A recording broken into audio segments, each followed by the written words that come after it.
मेरा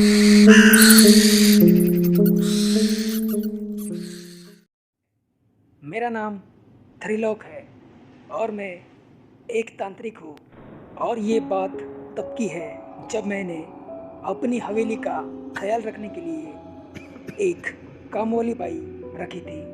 कुछ दिनों तक उस कामवाली बाई ने बहुत ही अच्छा काम किया था, लेकिन उसके बाद धीरे धीरे उसका असली रंग मुझे दिखाई देने लगा, क्योंकि वो मेरी हवेली से रोज कुछ ना कुछ चुराती थी।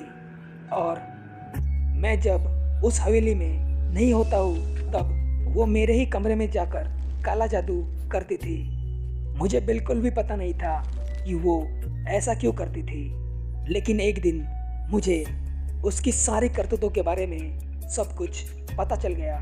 उसके बाद मुझे पूरी बात जाननी थी कि वो कामवाली बाई आखिर ऐसा क्यों कर रही है, आखिर उसकी असलियत क्या है। इसलिए मैं कुछ दिनों तक उस पर नज़र रखता रहा और थोड़े दिनों के बाद मुझे पता चल गया कि वो एक आत्मा थी और उस आत्मा को मैंने 6 महीने पहले एक घर से भगाया था और वो उसी का बदला लेने मेरी हवेली में एक कामवाली बाई बनकर आई थी।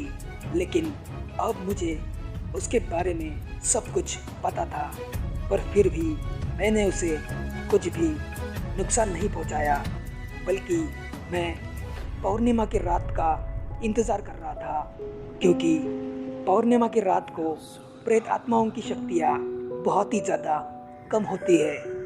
और आखिर वो पौर्णिमा की रात आ ही गई, जिसका मैं बहुत ही ज़्यादा बेसब्री से इंतज़ार कर रहा था।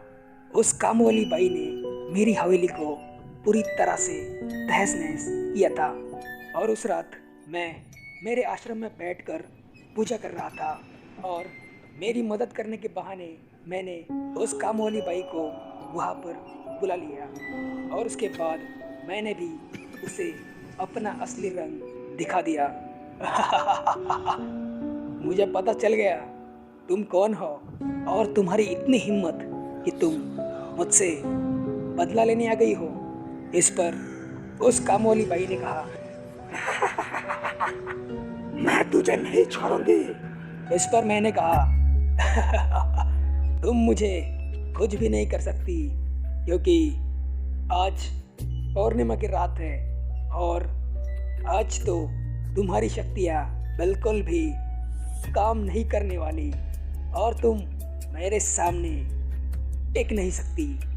उसके बाद वो कामवाली बाई अपने असली रूप में आ गई और यहाँ पर मैं उस भूत को कैद करने के लिए अपने मंत्र पढ़ रहा था, लेकिन मेरे सामने उसकी शक्तियाँ काम नहीं कर रही थी। इसलिए मैंने कुछ ही देर में उस भूतिया कामवाली बाई को भस्म कर दिया।